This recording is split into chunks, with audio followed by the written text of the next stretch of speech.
नमस्कार दोस्तों, हमारे YouTube चैनल पे आप लोगों का फिर से स्वागत है। दोस्तों, हम पढ़ रहे हैं आज रेगिस्तान में जीवन, क्लास 7th का लास्ट चैप्टर है 10th। आज हम जानने की कोशिश करेंगे कि एक जो मरुस्थल होता है उस मरुस्थल में किस प्रकार की जो लाइफ होती है और वहाँ पे किस प्रकार की वेजिटेशन और वहाँ की क्लाइमेट, उसको जानने की हम कोशिश करेंगे। तो सबसे पहले दोस्तों, हमको ये जानना है कि एक रेगिस्तान जो होता है, एक डेजर्ट होता है। हम पढ़ रहे हैं बेसिकली लाइफ इन डेजर्ट, ठीक है। तो रेगिस्तान होता क्या है? तो एक ऐसा स्थान जहाँ पर रेत ही रेत है। इसका सामान्य अर्थ तो ये हुआ, लेकिन क्या ऐसा हो सकता है क्या? तो तापमान के आधार पे ऐसा नहीं है कि जहाँ पे रेत ही रेत होती है वहीं पे मरुस्थल होता है। तो मोस्टली जहाँ पे उच्च ताप होता है वहाँ पे तो रेत ही रेत हो सकती है, लेकिन जहाँ पे निम्न ताप होता है वहाँ पे भी मरुस्थल हो सकता है, ठीक है। तो उस ताप, जैसे सहारा मरुस्थल है, वहाँ पे रेत ही रेत मिलेगी आपको। अपना जो थार है वो भी ठीक है, नामीबिया है, ठीक है। तो ये जो मरुस्थल हैं ये तो मोस्टली उच्च ताप वाले मरुस्थल होंगे। वहीं पे कुछ निम्न ताप के भी मरुस्थल पाए जाते हैं, जैसे लद्दाख में निम्न ताप का है गोबी मरुस्थल, जो है गोबी मरुस्थल हो गया। इसके अलावा हम बात करें लोएस, ये जो चीन में है, ये भी जो है निम्न ताप के मरुस्थल हैं दोस्तों।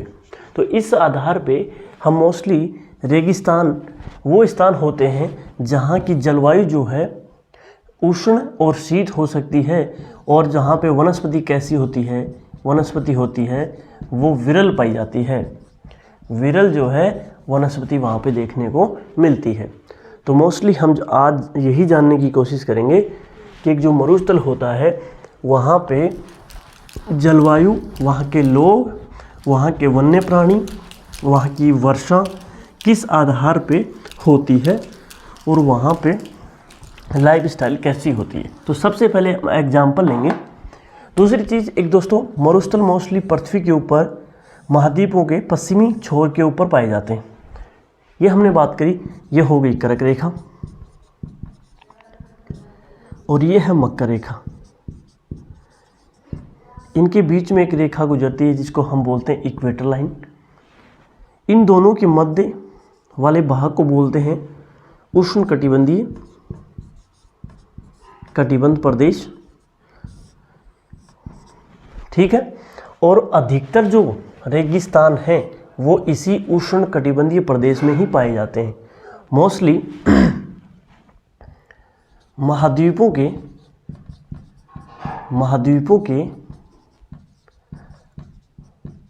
पश्चिमी छोर पर मरुस्थल पाए जाते हैं।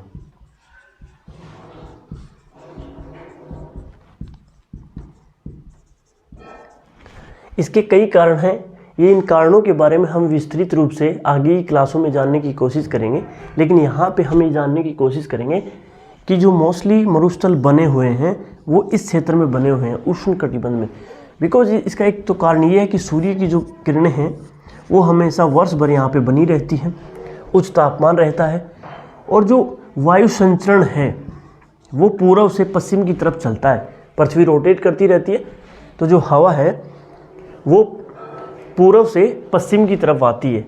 तो जो ठंडी होती है वो तो पूर्व में बारिश कर देती है। जैसे अफ्रीका है, जैसे हवा चलती है, पृथ्वी ऐसे रोटेट करेगी तो जो हवा है वो इस साइड आने की कोशिश करेगी, तो जिसमें नमी रहेगी तो यहाँ पे बारिश कर देगी पूर्व क्षेत्र में, और पश्चिमी जो क्षेत्र है वो सूखा हो जाएगा। इसलिए अधिकतर जो मरुस्थल हैं वो पाए जाते हैं महाद्वीपों के कहाँ पे? पश्चिमी क्षेत्र में। अब एक बार दोस्तों यहाँ पे हमने जानने की कोशिश करी कि जो अधिकतर मरुस्थल हैं वो पृथ्वी के ऊपर उष्ण कटिबंधीय क्षेत्रों में पाए जाते हैं। इसके बाद में हम बात करेंगे सहारा मरुस्थल की।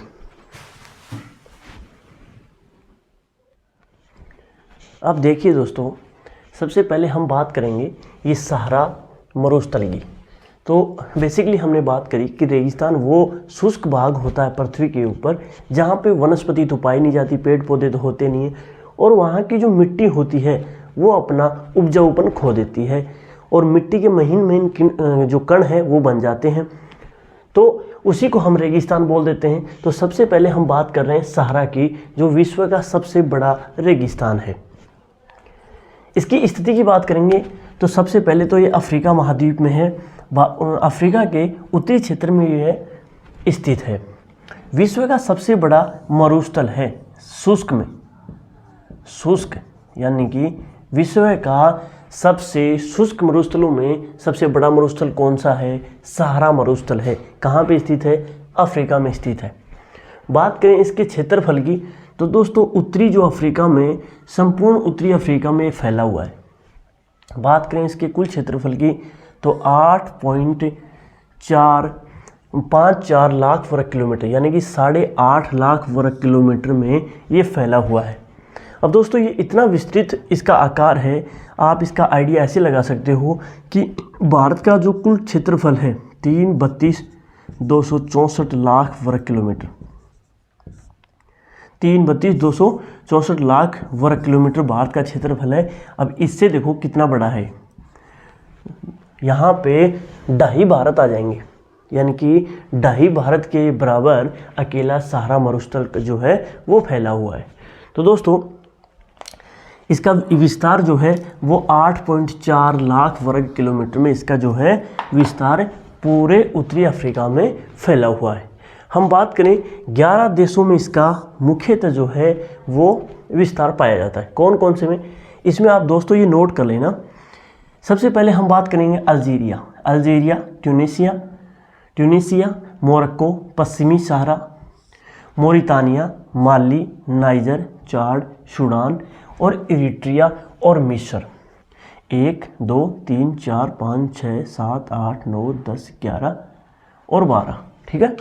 तो 12 देश जो है 11 हो गए, 1 2 3 4 5 6 7 8 9 10 11 देश जो हैं इनमें इसका विस्तार मुख्यतः पाया जाता है। अभी जो नाइजर वगैरह हैं और अल्जीरिया ये तो पूरे ही मरुस्थलीय क्षेत्रों में ही पाए जाते हैं। सॉरी दोस्तों। अब बात करें दोस्तों, ऐसा नहीं है कि ये एकदम फ्लैट रूप से सरफेस के ऐसे समतल आकार में फैला हुआ है। तो कई जगह अपन ने सुने होंगे टीबे बने हुए हैं, कई जगह जो रेतीली मिट्टी नहीं होकर थोड़ी सी ऐसी चट्टानी मिट्टी से टीले बने हुए हैं, पहाड़ियाँ बनी हुई हैं। तो इसकी कोई स्पेशल ऐसे नहीं है कि भाई ऐसे चोटियाँ बनी हुई है मरुस्थल की हैं, बराबर समतलीकरण इसका हुआ पड़ा है, ऐसा कुछ नहीं है। तो यहाँ पे धरातल से इसकी औसत ऊंचाई की हम बात करें तो 2500 मीटर तक कई बार यहाँ पे जो मिट्टी की जो है वो चोटियाँ इनकी बनी हुई हैं। कहाँ पे? सहारा मरुस्थल में, ठीक है दोस्तों। धरातल से 2500 मीटर जो हैं कई इसकी चोटियाँ जो हैं टीबों की वो देखने को मिलती हैं। अब बात करें दोस्तों सहारा मरुस्थल की, तो दोस्तों ऐसा कुछ नहीं है कि पहले सहारा मरुस्थल प्राचीन समय से ही ऐसा है।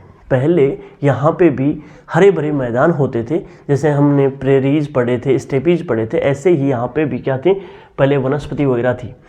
वनस्पति क्या हुई, लुप्त होती चली गई और यहाँ पे जो टेम्परेचर है वो धीरे धीरे बढ़ता चला गया। वनस्पति लुप्त होती चली गई और वैसे ही यहाँ पे मरुस्थल का निर्माण हो गया।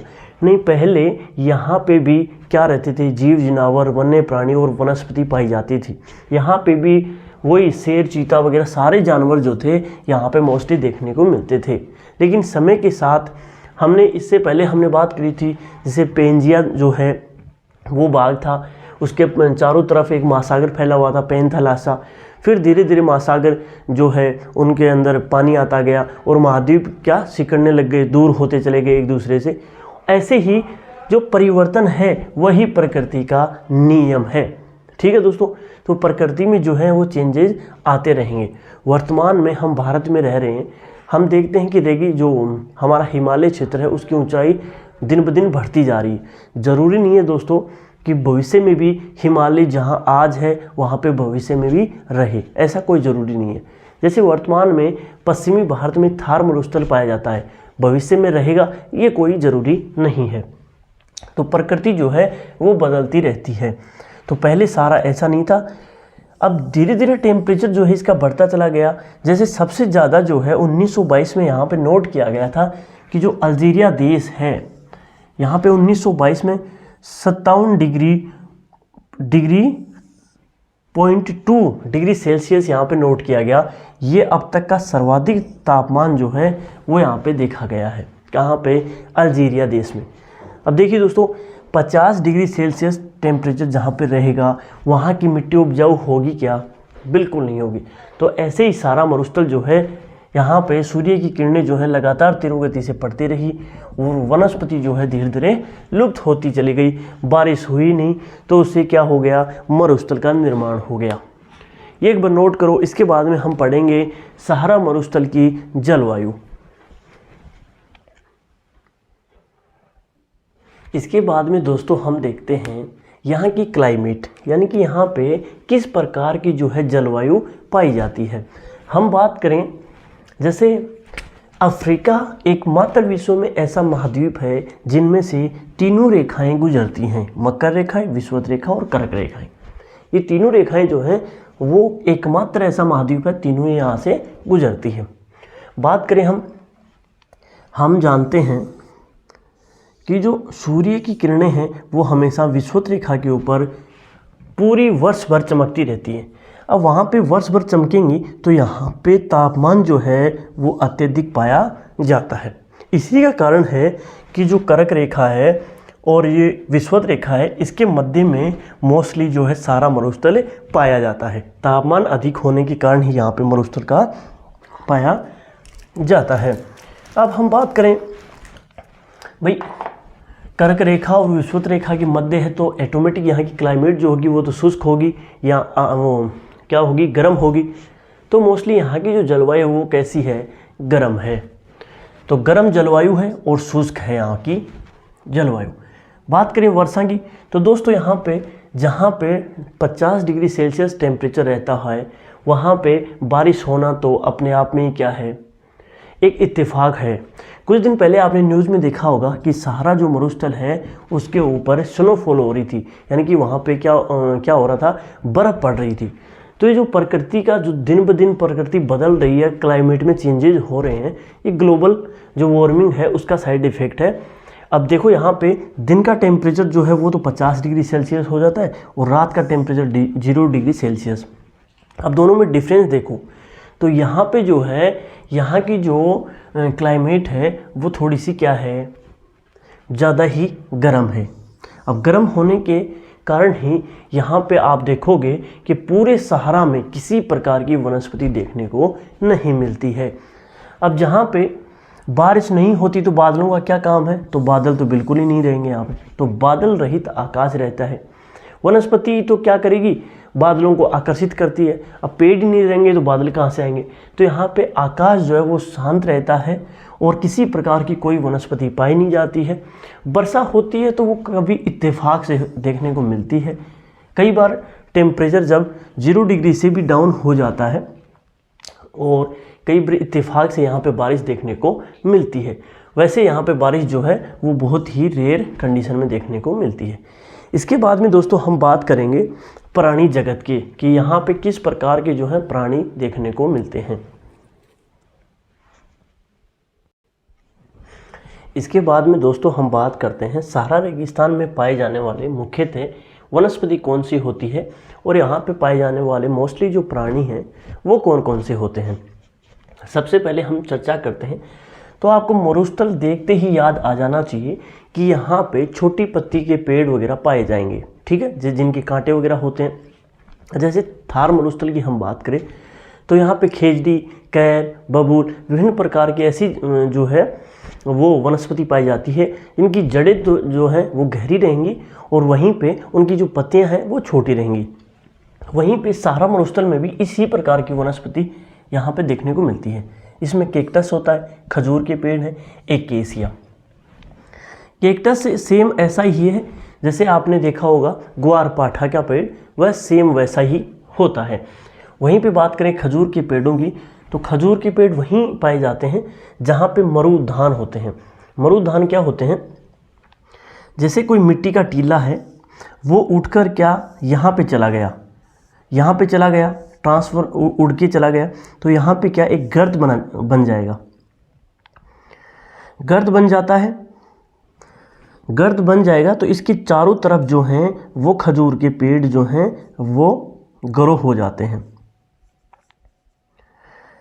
यहाँ पे नीचे से जो है वो पानी निकलना चालू हो जाता है। तो इसी प्रकार के जो हैं वनस्पति जो है वो यहाँ पे सहारा मरुस्थल में देखने को मिलती है। इसके बाद में दोस्तों हम बात करें कि वहाँ पे किस प्रकार के जो हैं जीव जंतु वगैरह पाए जाते हैं। तो दोस्तों मरुस्थलों का जो जहाज़ है हम जानते हैं, तो उसको हम ऊँट को मानते हैं, तो ऊँट तो मोस्टली यहाँ पे पाया ही पाया जाएगा। इसके अलावा जो है लकड़बग्गा, लोमड़ी है, बिच्छू है, सांप है। जो सरीसृप की जो प्रजातियाँ हैं वो भी बिच्छू और सांप जो हैं वो मोस्टली मरुस्थलों में देखने को मिलते हैं। जैसे हमारे थार मरुस्थल की बात करें तो यहाँ पे एक स्पेशल किस्म का जो है सांप पाया जाता है जिसका नाम है पीवड़ा। ऐसे ही यहाँ पे विभिन्न प्रकार के जो हैं वो सरीसृप वगैरह जो हैं उनकी प्रजाति यहाँ पे देखने को मिलती है। इसके अलावा दोस्तों वहाँ पे सहारा मरुस्थल में दो प्रकार की जो है चलवासी जनजातियाँ पाई जाती हैं, बेदुइन और तुआरेग। ठीक है, ये चलवासी जो है यानी कि चल के एक स्थान से दूसरे स्थान पे अपने पशुओं को लेकर जाते हैं और अपना जीवन यापन करते हैं। ये जो जनजाति हैं ये मोस्टली जो भेड़ बकरी हैं उनका पालन करते हैं। उनसे मिलने वाले ऊन है, दूध है और उन्हीं के ऊपर वो है पूरा डिपेंड रहते हैं। उन्हीं से वो जो है चमड़ा वगैरह करके वो छोटे छोटे अपने नियर बाई जो बाज़ार लगते हैं उनमें वो सेल कर देते हैं। इसी प्रकार बेदुइन और तुआरेग का जो है वो लाइफ स्टाइल है। वहीं पे बात करें इसके अलावा यहाँ पे होने वाली विभिन्न प्रकार की जो खेती एग्रीकल्चर एक्टिविटीज़ हैं वो भी यहाँ पे देखने को मिलती हैं। तो यहाँ पे विभिन्न प्रकार की जो अन्य फसलें हैं वो भी उगाई जाती हैं, लेकिन लिमिटेड मात्रा में ही। ऐसा नहीं है कि पूरे सहारा मरुस्थल में इस प्रकार की जो है खेती वगैरह होती है। जैसे हम बात कर रहे थे कि यहाँ से एक झील है विक्टोरिया झील है। विक्टोरिया झील से एक रिवर जाती है जो मिस्र से कहाँ जाती है, भूमध्य सागर में जाकर गिरती है। अब इस नदी के सहारे, ये नदी है नील नदी जो विश्व की सबसे लंबी नदी है। नील नदी जो है वह अफ्रीका में ही बहती है। तो यहाँ से निकलकर ये भूमध्य सागर में जाती है और ये मिस्र होकर गुजरती है।